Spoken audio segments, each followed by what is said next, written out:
100 years ago, the land we now call Qatar was a harsh and unforgiving place. It was a peninsula of sun-scorched desert and shimmering coastline, inhabited by resilient Bedouin tribes who roamed the arid interior with their camels. Its shores were home to fishermen and pearl divers, whose livelihoods depended entirely on the rhythms of the sea. Life was a constant struggle for survival, dictated by the scarce resources of the land and the bounty of the Persian Gulf. There were no towering skyscrapers, no sprawling highways, and no air-conditioned shopping malls. The wealth of the nation was not measured in barrels of oil, but in the luster of a perfectly formed pearl.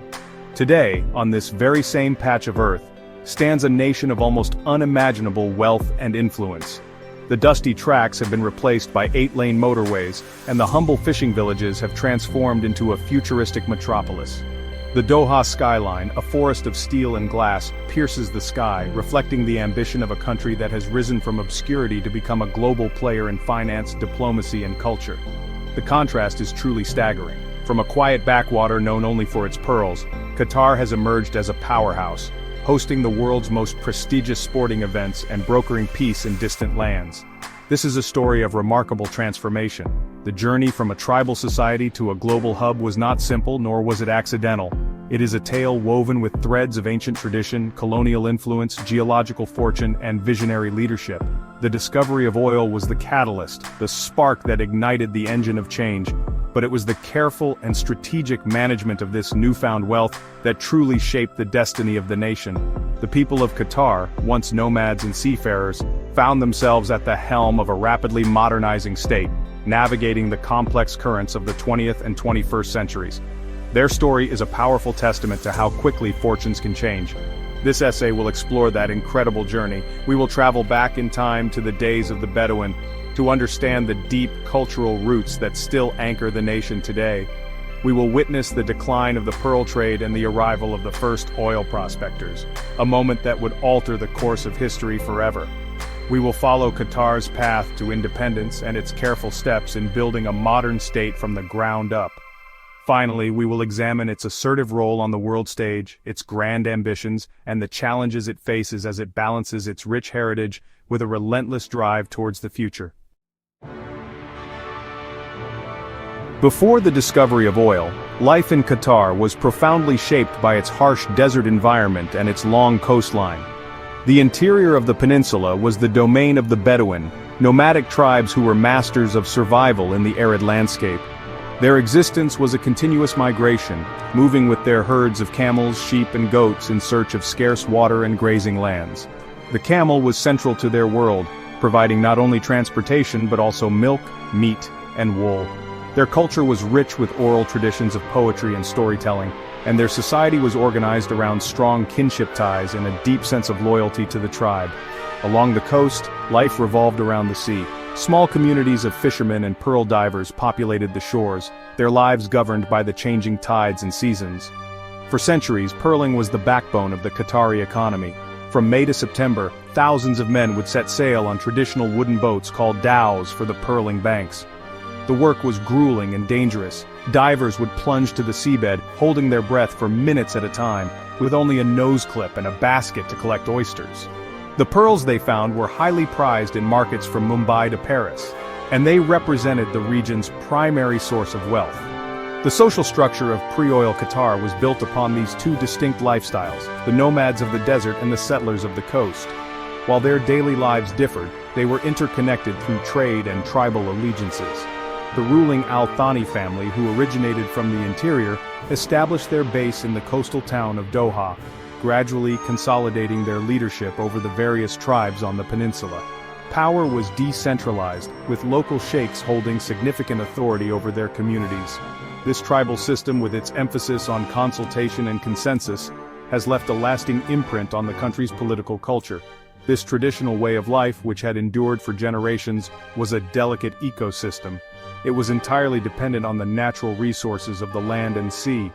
The economy was vulnerable to fluctuations in pearl prices, poor weather, and the constant threat of drought. There was little in the way of formal infrastructure, education, or healthcare. Life was simple, bound by tradition, and marked by a resilience born from necessity. It was a world on the brink of a transformation so profound that no one could have possibly imagined what was to come, a change that would be brought not by the sea, but from deep beneath the desert sands. In the 19th century, the political landscape of the Persian Gulf began to change with the arrival of a new, formidable power, Great Britain. The British were primarily interested in securing their maritime trade routes to India and sought to establish stability in a region they viewed as volatile. In 1868, Britain signed a treaty with Sheikh Mohammed bin Thani, recognizing him as the ruler of the Qatar Peninsula.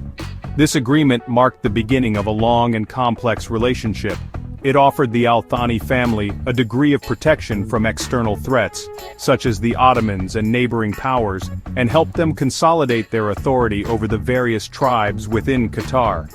Under the protectorate arrangement, formalized in 1916, Britain assumed responsibility for Qatar's foreign affairs and defense, while agreeing not to interfere in its internal matters.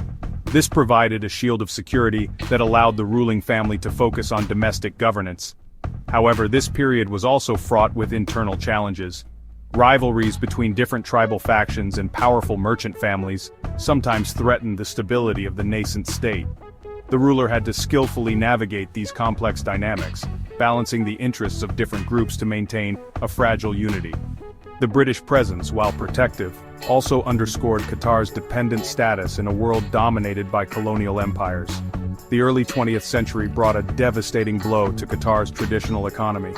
The global economic downturn of the Great Depression caused the international market for luxury goods, including natural pearls, to collapse.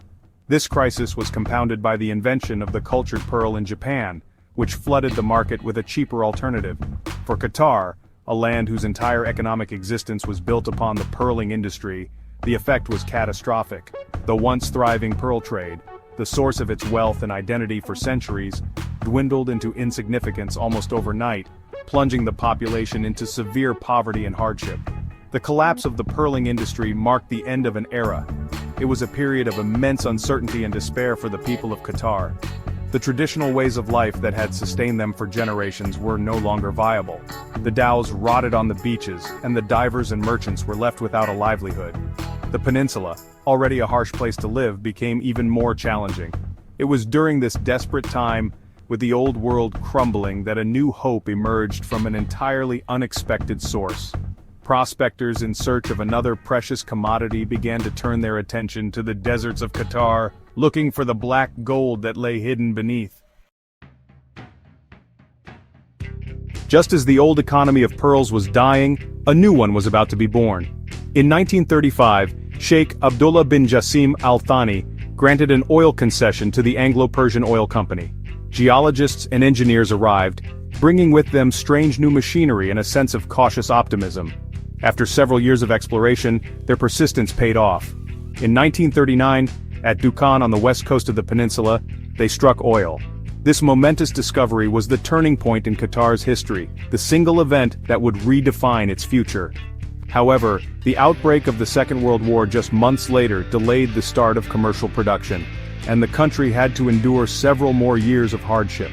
After the war ended, the oil began to flow in earnest. The first tanker carrying Qatari crude oil departed in 1949, and with it came the first trickles of oil revenue. This trickle soon became a flood, and the wealth that poured into the state coffers was unlike anything the country had ever known. The impact was immediate and transformative. For the first time, the government had the financial resources to fundamentally reshape the country. The era of poverty and subsistence living was over. The age of oil-fueled development had begun. The new wealth promised a future of prosperity and security that would have been unimaginable just a decade earlier. The oil revenues were used to build the foundations of a modern state from scratch. A massive program of infrastructure development was launched. The first hospital was built, offering modern healthcare to a population that had previously relied on traditional remedies. The first schools were opened, providing education for both boys and girls, heralding a social revolution.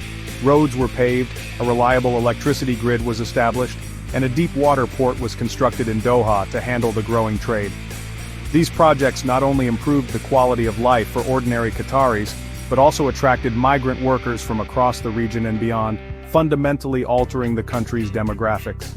This rapid modernization brought profound social changes. Many Qataris abandoned their nomadic or seafaring lifestyles, moving to the rapidly growing capital of Doha to take up jobs in the government or the new oil industry. Traditional mud brick homes were replaced by modern concrete villas with electricity and running water. The old tribal-based society began to evolve into a more urbanized and cosmopolitan one. While this transition brought unprecedented prosperity and opportunity, it also presented new challenges. The nation had to learn how to manage its immense wealth, preserve its cultural identity, and navigate the social shifts that came with such sudden and dramatic change. The mid-20th century was a period of great change across the world, as many colonial-era arrangements came to an end. In 1968, Great Britain announced its intention to withdraw its military forces from the regions east of the Suez Canal, including the Persian Gulf. This decision compelled the rulers of Qatar and its neighbors to prepare for a new era of self-governance. Initially, Qatar considered joining a federation with Bahrain and the Seven Emirates that would later form the United Arab Emirates. However, disagreements over the terms of the union led Qatar to pursue its own path as a sovereign nation. This was a pivotal moment, a decision to forge a distinct national identity. On September 3, 1971, Qatar formally declared its independence, ending the protectorate treaty with Britain and becoming a fully sovereign state. The country joined the Arab League and the United Nations shortly thereafter, taking its place on the international stage. The early years of independence were focused on the critical task of nation-building. Sheikh Khalifa bin Hamad Al Thani, who became the emir in 1972, played a central role in this process. He moved to consolidate state power, renegotiating the oil concession agreements to give the government a greater share of the revenues and eventually nationalizing the country's oil and gas resources completely. This increased control over its own natural wealth provided the financial muscle for a new wave of development. The government established Qatar Energy, formerly known as Qatar Petroleum, to manage the nation's vast hydrocarbon reserves. The revenues were invested heavily in expanding social welfare programs, providing citizens with free education, healthcare, housing, and utilities. This created a comprehensive cradle-to-grave welfare system that became a cornerstone of the social contract between the ruling family and the Qatari people. The goal was to ensure that the nation's wealth was used to directly improve the lives of its citizens and build a stable, prosperous society for future generations. Alongside this economic and social development, the early state began to establish its political and administrative institutions. Ministries were created to oversee different sectors of the government, a modern legal system was developed, and a provisional constitution was put in place. An advisory council, or Shura Council, was also established to provide consultation on legislation, continuing the tradition of consultative rule that was rooted in the region's tribal past. These formative years were crucial. They laid the institutional groundwork and established the strategic direction that would enable Qatar's extraordinary rise in the decades that followed, transforming it from a newly independent state into an ambitious global player. A new transformative chapter in Qatar's story began in 1995, when Sheikh Hamad bin Khalifa Al Thani assumed leadership. He ushered in an era of bold ambition and rapid modernization, with a vision to leverage Qatar's immense gas wealth to build a diversified, knowledge-based economy and project its influence on the global stage. A key part of this strategy was the development of Qatar's enormous North Field, the largest non-associated natural gas field in the world. This strategic shift from oil to liquefied natural gas catapulted Qatar into becoming the world's leading LNG exporter, providing it with financial resources that dwarfed its previous oil income and funded its global ambitions. One of the most significant initiatives of this new era was the launch of the Al Jazeera satellite news network in 1996. From its headquarters in Doha, Al Jazeera offered a new and often controversial perspective on Middle Eastern and global affairs, breaking the monopoly of state-controlled media in the Arab world. It gave a voice to a wide range of opinions and became a powerful tool of Qatari soft power, raising the country's international profile dramatically. The network's willingness to cover sensitive topics and challenge established narratives cemented Qatar's reputation as a place that was not afraid to be different and to carve its own path in the region. This period also saw the spectacular growth of Doha. The capital city was transformed into a hyper-modern metropolis, a canvas for some of the world's most renowned architects. Iconic buildings like the Museum of Islamic Art and the Qatar National Library rose from the desert, signaling the country's investment in culture and education. The establishment of Education City, a campus hosting branch campuses of leading international universities, was a cornerstone of the vision to transition from a resource-based economy to one driven by human capital. This massive investment in infrastructure and knowledge aimed to secure Qatar's prosperity long after the gas reserves begin to decline. Under Sheikh Hamad's leadership, Qatar also adopted a highly active and independent foreign policy. It positioned itself as a key diplomatic mediator, engaging with a wide array of actors and brokering peace talks in conflicts from Lebanon to Sudan and Afghanistan. The country invested its wealth globally through its sovereign wealth fund, the Qatar Investment Authority, acquiring stakes in major international companies and iconic properties. This combination of media influence, diplomatic activism, and strategic investment transformed Qatar from a small Gulf state into a surprisingly influential player in international affairs, punching far above its weight on the world stage. In the 21st century, Qatar has firmly established itself as a significant global actor, using its wealth and strategic vision to host the world and shape international conversations. A key part of this strategy has been to bring major global events to its shores. The most prominent example was its successful bid to host the 2022 FIFA World Cup, the first time the tournament was held in the Middle East. This ambitious undertaking required the construction of state-of-the-art stadiums and massive infrastructure projects, showcasing Qatar's organizational capacity and modern face to billions of viewers worldwide. Hosting such events is a central pillar of its strategy to build soft power and place itself at the center of global culture and sport. However, this increased global visibility has also brought intense scrutiny and significant challenges. The preparations for the World Cup drew widespread international criticism regarding the rights and working conditions of the vast migrant labor force that built the country's new infrastructure. Human rights organizations raised serious concerns about the sponsorship system, which tied workers to their employers.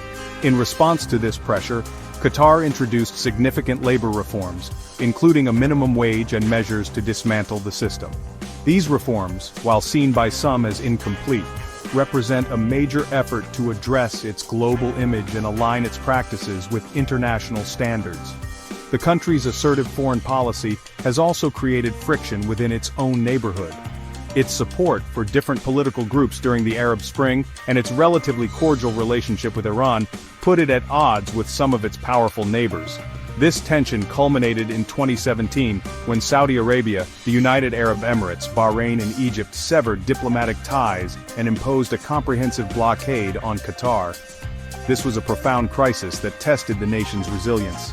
Yet, Qatar weathered the storm by forging new trade routes and strengthening ties with other countries like Turkey and Iran, ultimately demonstrating its economic and political independence.